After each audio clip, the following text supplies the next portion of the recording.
Hey, and welcome back to another Learning Java 2D game programming video. So in our last video, we got started with our editor. So we now have this editor state, and currently we have a button to go back to the main menu, and we have this toggle, so we can toggle on and off the grid. That's all fine and dandy, but today we need a way to get around our map. So currently we are stuck in the top left corner here. So we can't see any more of our map even though it continues over here. And we sort of need to. So we're actually gonna hit two birds with one stone, and we're gonna create the UI Minimap component. So it's gonna be probably what you think. It's gonna be a square. It's gonna be a minimap, a small representation of our map. It's gonna present to us also the camera view bounds.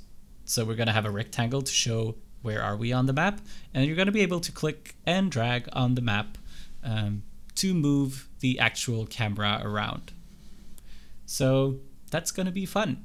But before we do that, I just want to make some small improvements.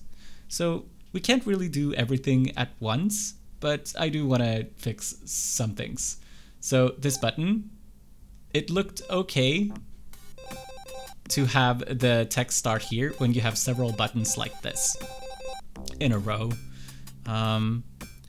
But when it's just one button on its own, it looks a little weird, especially when the text is so long that it's almost the entire width, but not entirely.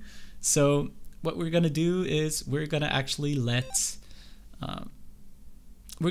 our containers be able to center their children now.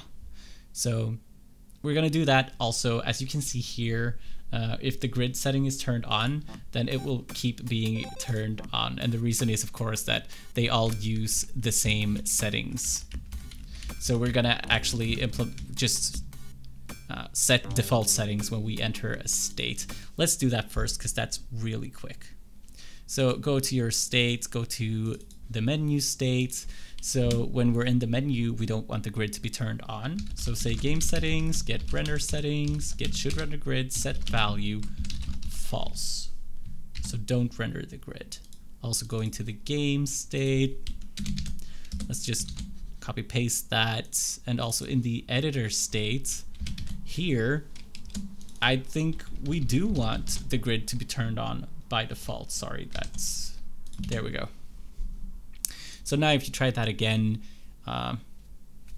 it should be turned on when we enter the editor state, and it is. And when we go back, it's turned off, even though we didn't turn it off inside the editor. And you can still turn it on and off. This is just the default value when it starts. All right, let's fix the buttons so that they center their texts, which we do by going into the UI container. And I'm gonna add a new member in here. I'm gonna say center children, and center children is going to be false by default, so everything keeps the same behavior that it already has. Let's also make a setter for it so we can set it if we want to, which we will. All right, now this is going to have a couple different behaviors. So if the container is a vertical container, so all children end up under each other, then we want to center them on, do you say the x-axis or do you say the y-axis? On the width, basically. So depending on how wide the children are, we want it to look like the children's center is in the container's center. So let's start by doing that in this vertical container. And I'm going to start by saying refactor, introduce variable, replace all two occurrences, and I'm going to call this current x to name it the same as this. I'm going to move it outside just so it looks the same, take away final, because now we want to check if we are centering our children, and we need to do this inside the loop because we need to know each child's width, then the current x is equal to, first we need to find the center of ourselves, the container that we're in. So get size, get width, divided by 2. And then we want to take away the half of the width of our child.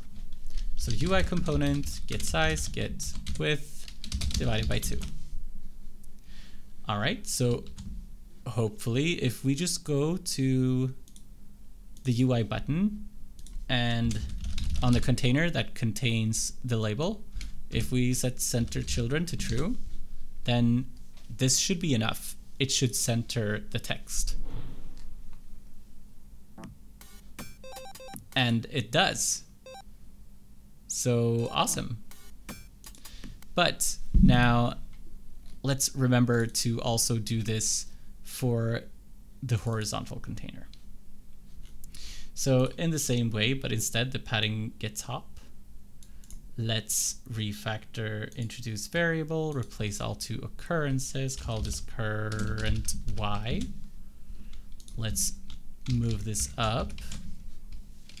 And it's not going to be final because we're going to set it in here if center children. I'm going to say current y is equal to, first we need to get our height. And then divided by 2. And then we need to take away the child's height, half of that.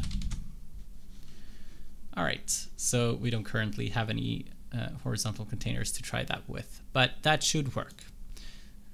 We tested it with the vertical container. So now there's just one more thing that I just want to do, and it looks a little weird now that these are no longer aligned to the left. So I just want to get some margin between these and maybe make the parent container dark gray so it matches a little more what we have in here. So let's do that. I think it's gonna be quick. So first let's set the margin for the button to a new spacing. And I'm gonna say 5 for the top and 0 for all other axes. And then let's go to the menu state and find the UI main menu. And let's just set the background color to dark gray.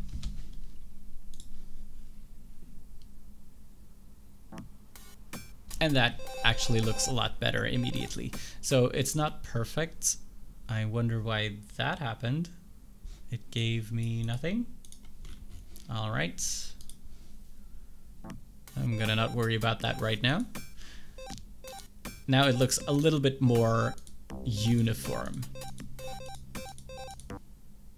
I wonder why it suddenly crashed without saying anything before, but it looks like it's working now.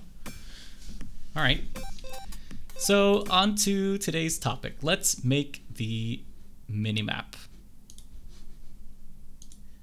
So I think maybe this could actually be a reusable UI, so we don't have to do it inside the editor state, or do we? Because maybe we don't want the click functionality to work. I mean, you could just, you could of course control that maybe with just a Boolean. Actually, let's start by putting it inside of the general UI clickable package. We can always move it if we want to. UI minimap. So this will extend UI clickable. And let's import those methods. Okay, so what do we need inside of our UI minimap?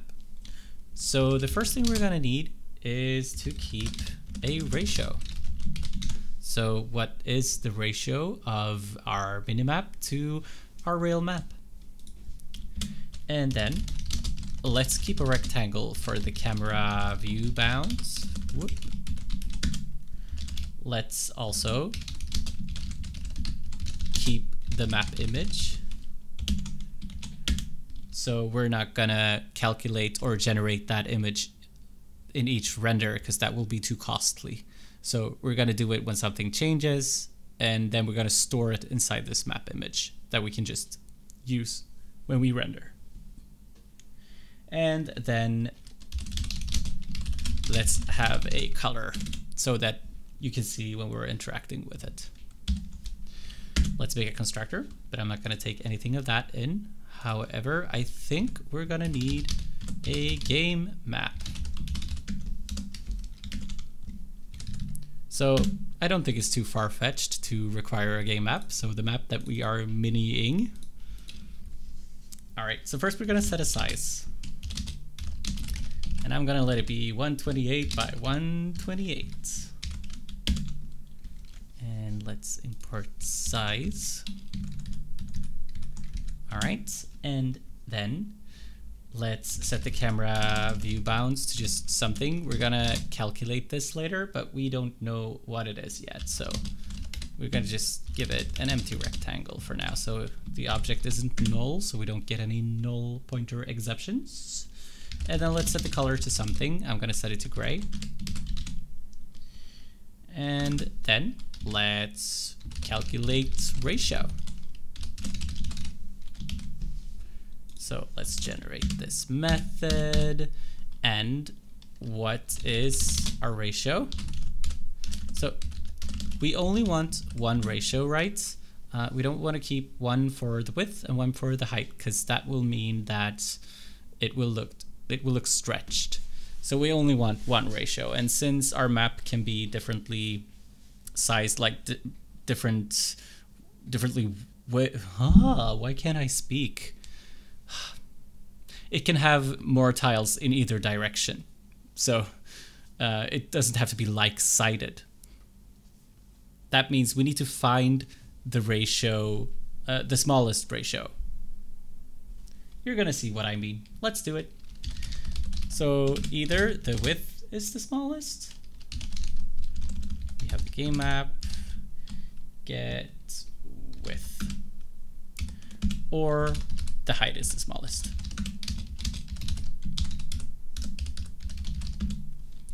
There we go. The only problem is now we want to store this inside of a double so that we can have decimals, but this, if you see here, returns an int, and this returns an int. So one of them needs to be cast into something that can handle decimals. There we go. Now it will be correct. All right, so now that we have the ratio, let's actually generate the map. And that also takes in the game map. So let's Alt Enter and create that method. So now we're gonna do the things that we've done before. Let's generate that image. Image utils, create compatible image of the size that we have. Now, quite sure that this can be opaque. Let's get a graphics object out of that.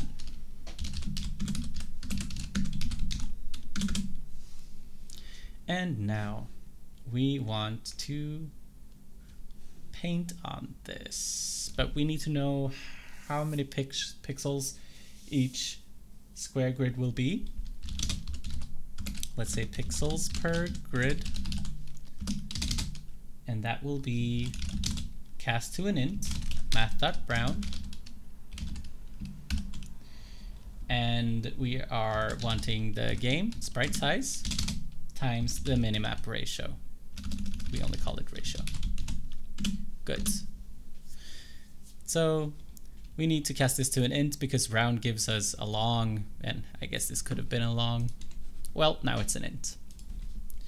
So now we need to loop through every square on the grid and paint it to our minimap. So x is equal to, int x is equal to 0. X is smaller than game map, get tiles, length, x plus plus, and then the same for the y. 0. And we need to get one of the rows here.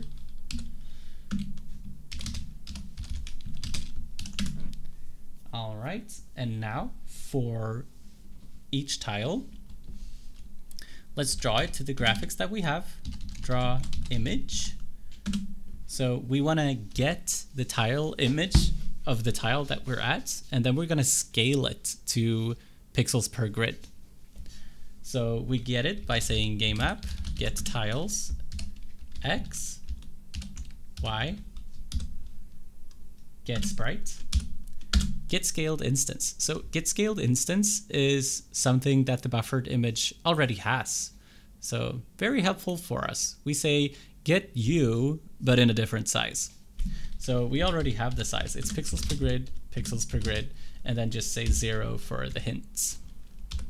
Now we need to say, where do we draw this? So at X times pixels per grid.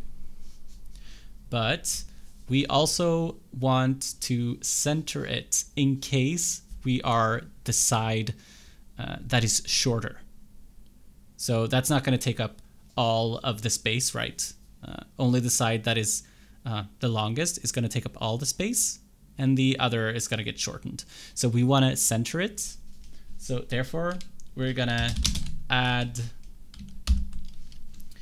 and we need to find the difference between the width of the width of this size, and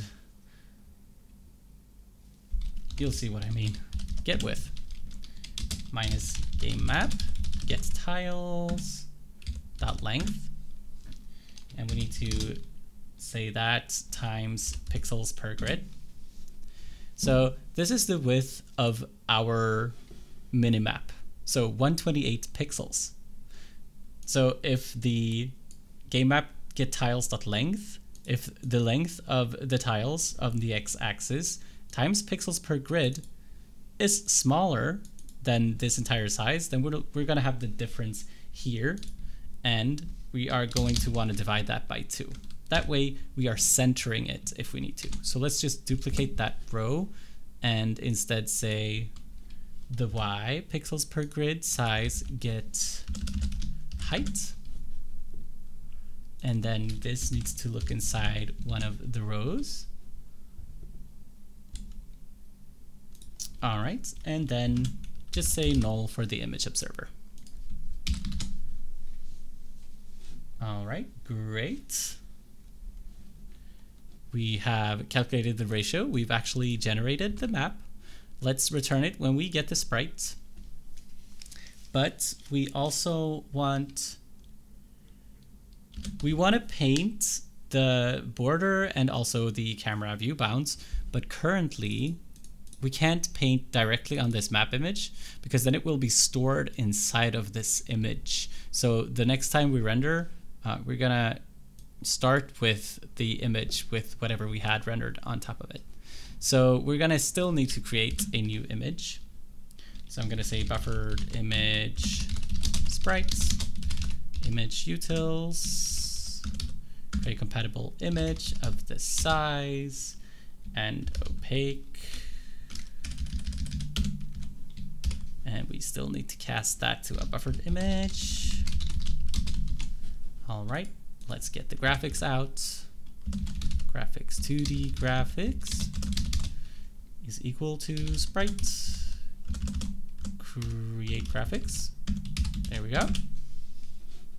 Now, the first thing we want to do is draw the entire map image. So draw image, map image, start at 0, 0, and null for the observer.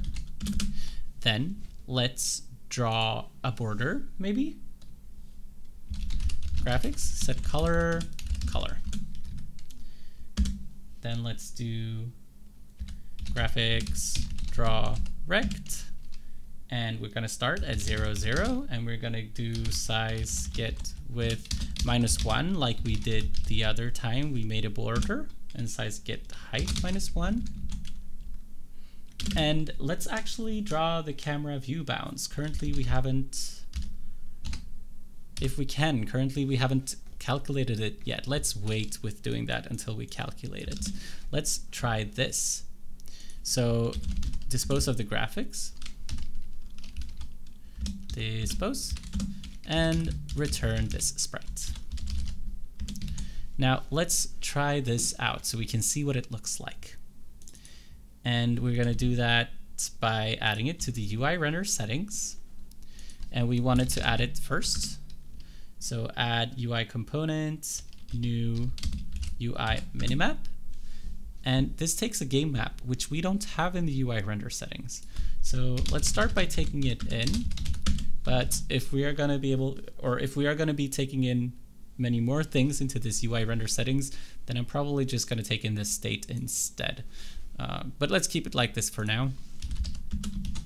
Put the game map in, and the editor state needs to now send that in. So just give it the game map.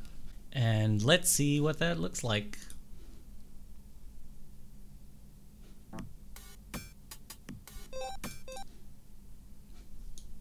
All right, here you can see it. It's rendered the map, and you can see the border going outside. There is this little black border as well, and the reason for that is we made the size 128, and it calculates the ratio, and since it can't do half pixels, then each it had to round it, and it always rounds down because it wants to fit the entire map inside of this component. So if you really want to be able to see it all the way to the edge, you need to give it a number that will match perfectly with 128, such as 16.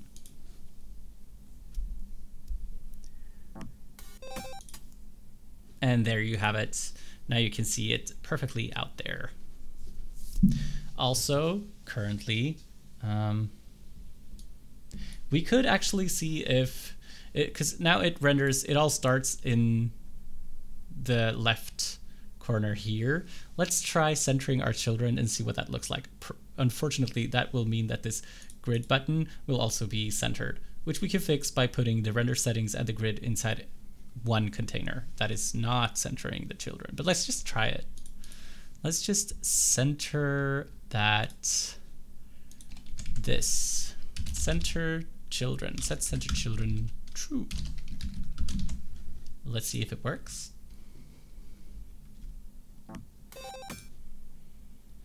And it does. So it's centering its children. Awesome. All right, so we might want to fix that later.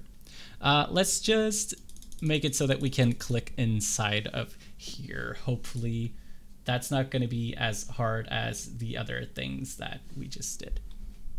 So go to the UI minimap. First, we need to set the camera view bounds. So we want to override the update function.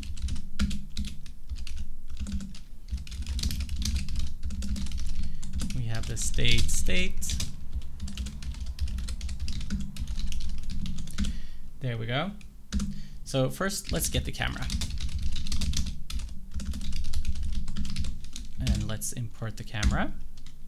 So now the camera view bounds is equal to a new rectangle.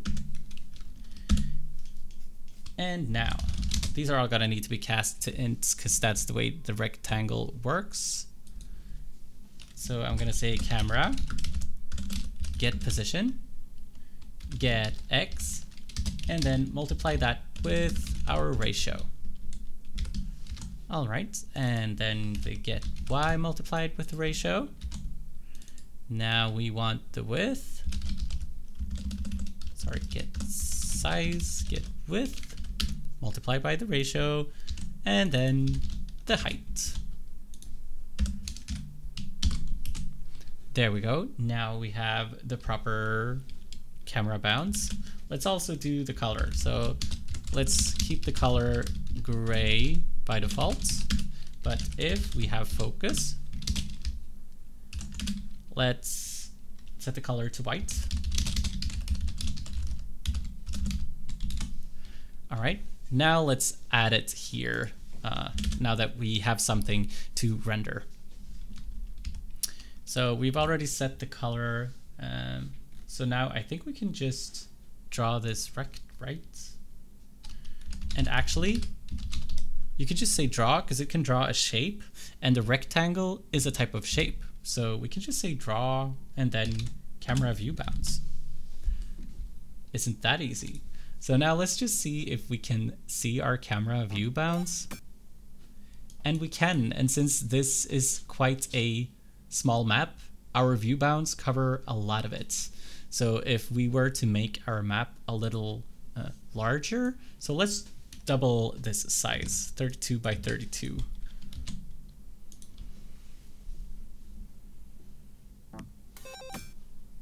You can see that the camera is now only looking at this part of the map because it's so big. So yay for that. Now let's make it clickable. And we're not going to use the click event. We're going to use the drag event on drag so that we can drag it around if we want to. So first let's get the mouse position. Position, and let's import that. Import. And we want to get a copy of the state, get input, get mouse position. And it's important that we get a copy because now we are going to subtract our absolute position so that we get the relative clicked position of this component. All right, now let's get the camera. We want to set position and we don't have that yet. So let's go into the camera and let's generate that setter for. Ooh, the position, is it in here? Where are we? We're in the state, sorry. We need to go into the camera. There we go. Here, let's make insert setter for the position. And let's go back to the minimap. So now we're setting the position. Now we need to know. Let's say new position. And for the X, we say mouse position, get X, divided by the ratio, and then we need to also center it. So get the camera view bounds, get the size, get the width, divided by the minimap ratio. I really want to call it minimap. Why didn't I call it minimap ratio? It's just a ratio. I don't know. Divided by that and divided by 2. So this will center our position around the place where we clicked. Now let's do the exact same thing for the Y, but with the height. All right. And there, close that off. And I wonder if that's enough. We've clicked it, we've moved it.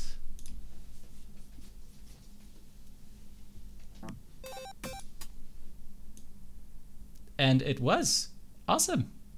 So now we can move our camera around. Perfect. This is exactly what we wanted. So thank you for watching and I will see you soon. Hej då.